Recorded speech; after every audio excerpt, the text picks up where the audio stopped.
This is the second part of week 2's lecture, which was supposed to be virtual, but we had technology problems. So here's the second part of the lecture.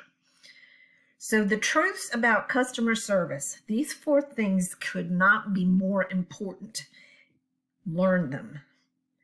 Customer service is instantaneous, whether it's in person or through technology.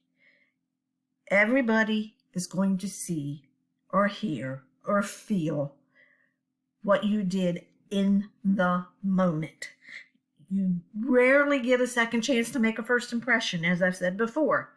So it's not like people, hold off on making a determination. Your customer service is judged right there at the minute. Now, customer service must be individualized for each customer.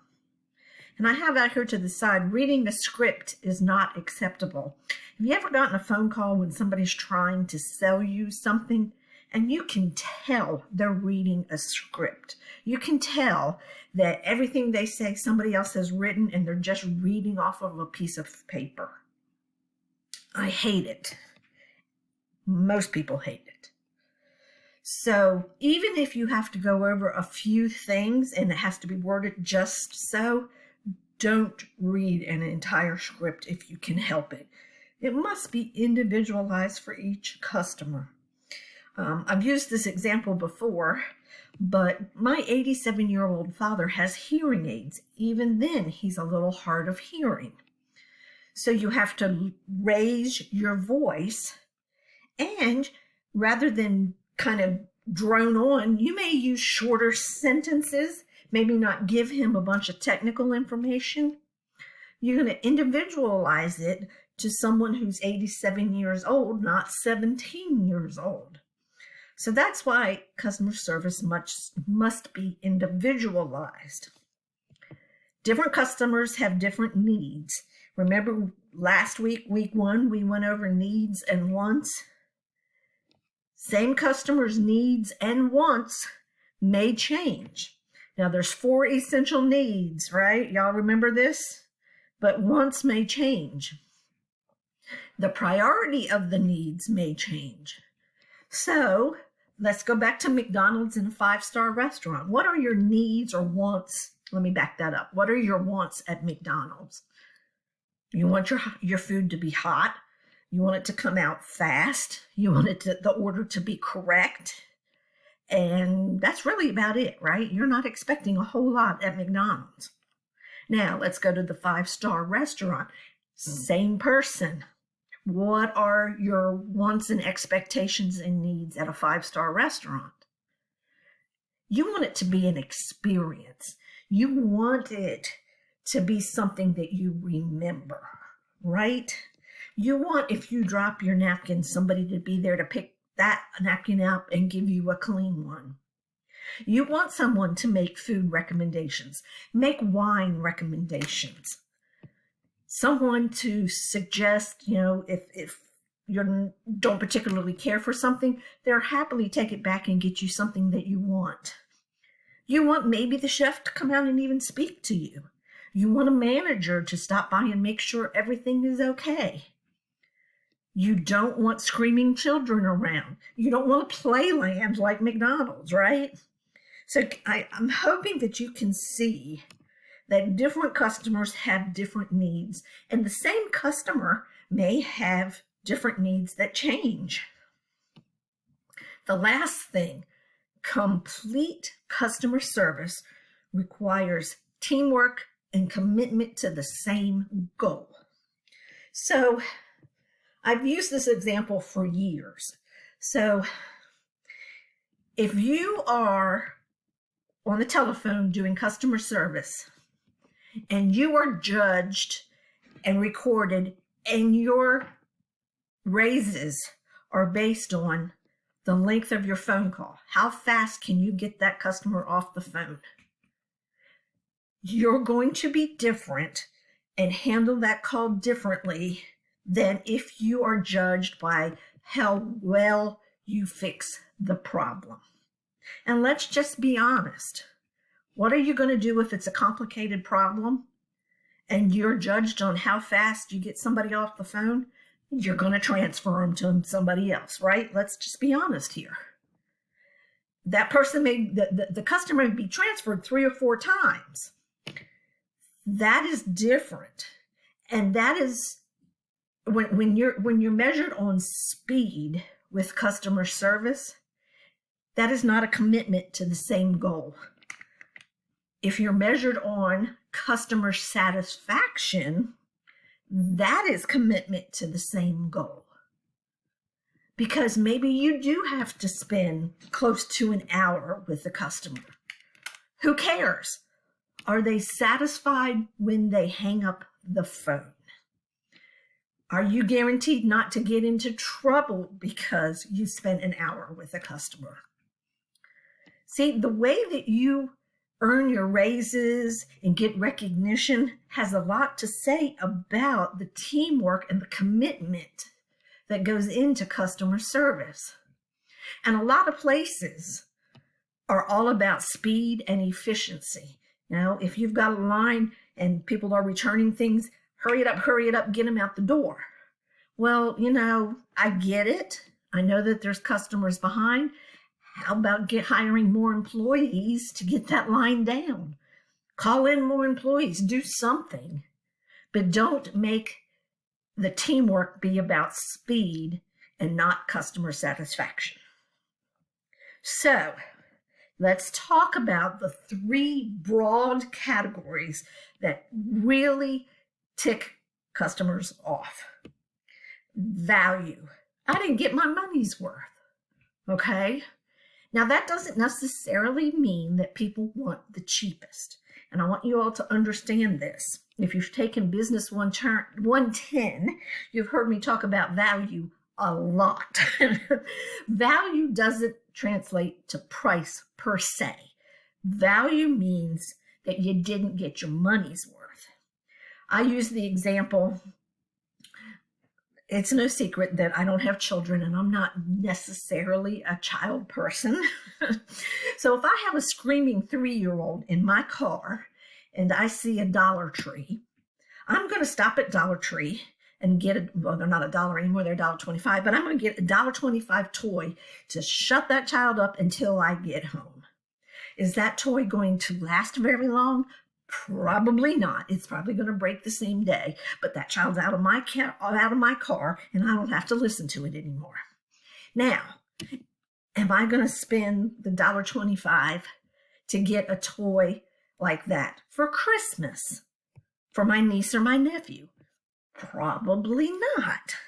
That's not value. But at the time, with a screaming toddler, that toy had value and I got my money's worth because it shut the child up. But for a Christmas present, it's not value. I'm not going to get my money's worth. I hope that makes sense. Another thing that really irks customers is just the whole system. Are the transactions inefficient? Do you have to do too much paperwork? Is everything too complicated? I have a friend that's getting a mortgage right now. Tons and tons and tons of paperwork. And at some point, you just have to say, enough. What do you want? People get upset when you want to return something and you got to fill out forms and this and that and whatever, or if it's just inefficient. If there's no flow to it, people get upset. And the last thing that people really get mad about is people. Poor customer service. And this is the most serious because once people feel disrespected, loyalty is lost. And we know this from our own experience. Every one of us knows that if you go someplace and you feel dissed, you have no more loyalty to go back to them. So loyalty has to be earned. It can't be bought. And I think this is a really important statistic. A 5% increase in customer retention. So you're able to keep 5% more of your employees. I'm sorry, of your customers. I knew that didn't sound right. 5% more of your customers, you're able to keep them. When you measure customer loyalty, your loyalty will have gone up 75%. So think about that. Keeping customers leads to customer value and loyalty and all of that kind of stuff. So don't disrespect your customers. I think I told you this week one. All of customer service can be summed up in one sentence. Don't be a jerk. But there are some things that you can learn about customer service. Now, I put this in here because actually I think it's kind of funny. The traits of a customer service rep, and there's 9 of them. And I put this in here because the where I was doing my research talked about all of these. And I'm like, yeah, where are you going to find somebody who can do all of that 100% all of the time? As I put a note down here, it says, it sounds like a superhero employee, right? I mean, excuse me. You just can't find someone to do all of that. None of us are designed that way. But I thought it would be interesting for you all to take a look and see what some of the traits of customer service reps are. And you can read those. And my notes are going to be online too. So the typical duties of a customer service rep. I do want to go over these real fast. In-house support for salespeople. Big time. People don't think about this. The salespeople go out there and sell the product. A lot of times they don't know how the product works. Excuse me. And they're relying on customer service reps to keep them kind of updated on what's working, what's not working, what are they getting complaints about. Communication liaison between management and customers. The customer service rep is on the front line. They hear from the customers. They're able to go back to the manager and say, hey, they're not happy about this, or this is breaking all the time. Number 6 says that that customer service reps alert upper management to trends that lead to customer dissatisfaction. You're on the front lines. You got to talk to your managers and tell them if you see something that's happening a lot. Hey, the volume button is breaking. I've had 3 this week. They can't fix it if they don't know about it. Customer service representative has the customer's interests rather than any single department. So, I am so sorry. Different departments will fight in companies. I'm just telling you that. If you've never worked, you may not know that, but they do. So the customer service rep is supposed to be for the customer, not individual departments. So you may have the sales department saying, I'm selling, get them out. You may have the operations department saying, hey, we're working as fast as we can, stop selling. And the customer service person may be getting all these complaints and is able to say, hey, both of you, operations, we have a problem. Salespeople, stop selling. So the customer service representative represents the customer in all of this. Obviously, you handle customer complaints, and you are able to develop and maintain customer loyalty. Customer loyalty is like the gold standard when someone will drive across town to go to your store when there are 3 others closer to their home.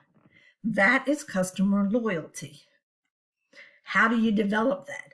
Good customer service. Do you use their name? Do you look them in the eye?